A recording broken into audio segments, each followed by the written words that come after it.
Hello, folks, and good whatever time of day or even night it is for y'all.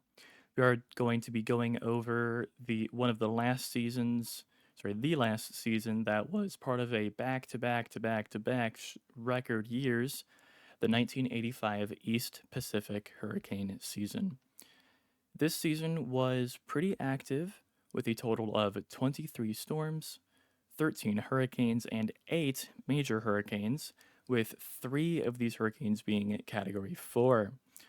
This season had an accumulated cyclone energy, or ACE, of 193.1, making it one of the most active. And despite this activity, this season only saw one landfall, believe it or not. But it's true. Ripley's Believe It or Else. This tornado, oh my goodness, this season caused only one indirect death and 1 million US dollars in damage. We are going to be going over a total of 4 hurricanes here, the first one being Ignacio.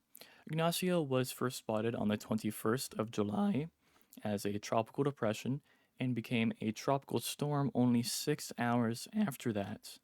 Ignacio would become a hurricane the next day, so the 22nd, and then also peak on this same day at a wind speed of 130 miles per hour at a relatively higher pressure of 960 millibars.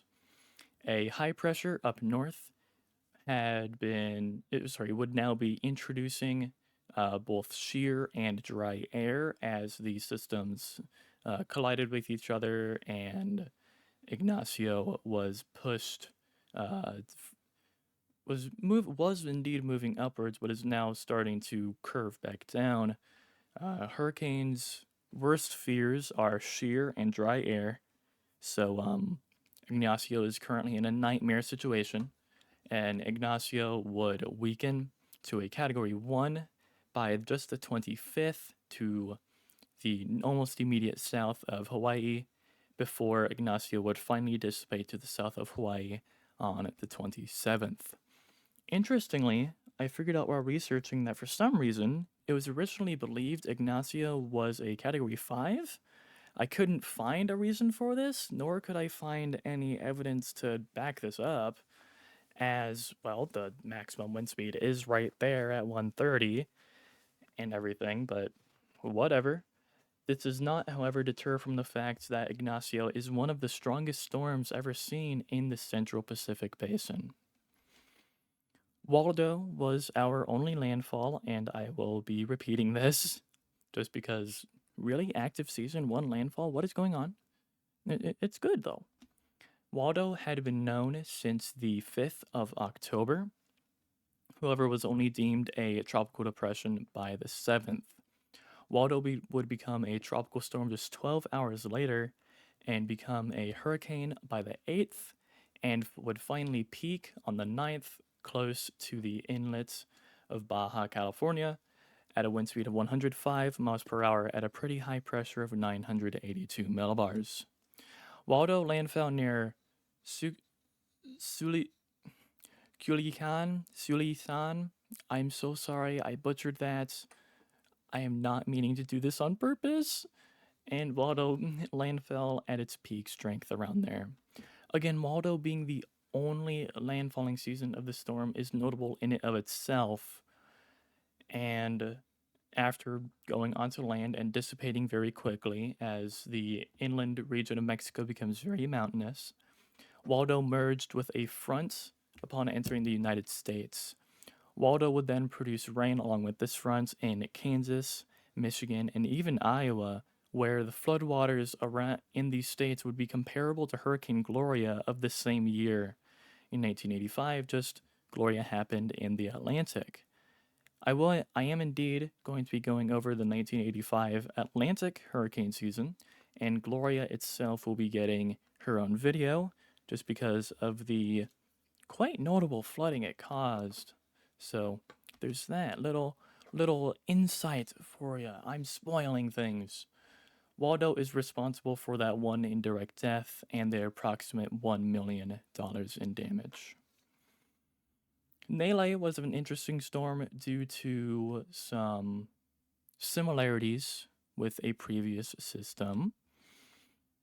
However, Nele had been known since the 20th of October and only became a depression on the 23rd.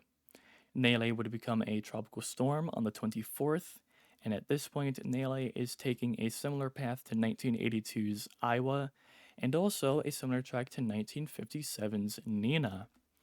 Nele would peak on the 26th at 90 miles per hour at a pressure of 982 millibars. And while going to a straight shot north, then suddenly recurving to the northwest, I just realized I wrote northeast. I meant to say northwest. That's my bad there. Nele turned extratropical on the 30th. As it was heading to a straight shot north, there was fears of a repeat of Hurricane Iowa, which caused some relatively intense damage in Hawaii. This damage, did not happen, thankfully.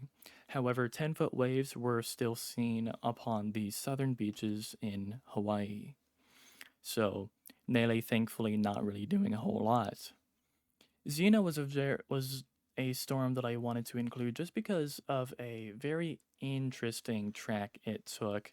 Not many storms perform a loop, so wanted to go over why this happened. Zena became a tropical depression, in fact, it became TD24 on the 25th of October, becoming a storm 72 hours later. And at this point, upon becoming a storm, Zena starts turning to the north. On the 28th, Zena becomes a hurricane, and while almost cresting along its loop, peaks on the 29th at a wind speed of 115 miles per hour at an unknown pressure, because why not just throw in a storm with no pressure despite all the rest having pressures? Whatever, I'm not upset at all. Just give me a pressure, please.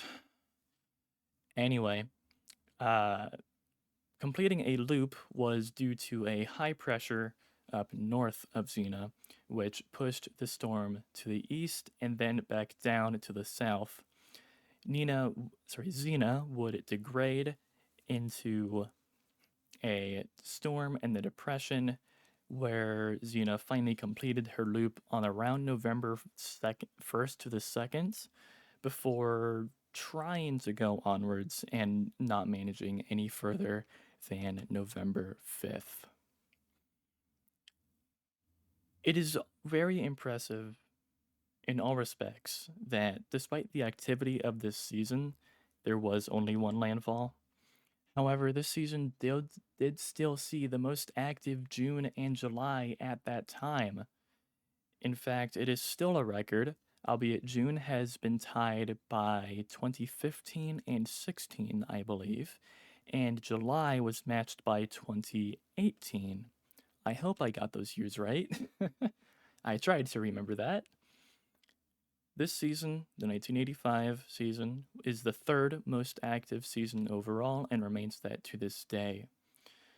Looking back from 1982 to 85, we see that surprisingly, despite these all being record years of intensity, there were no Category 5s. In fact, oddly enough, the peak storm of 82 through 85 only reached 145 miles per hour. All of them did for 3 years straight. Is it odd? Yes. Is it cool? Yeah, that too. some just some interesting tidbits and quirks from these seasons.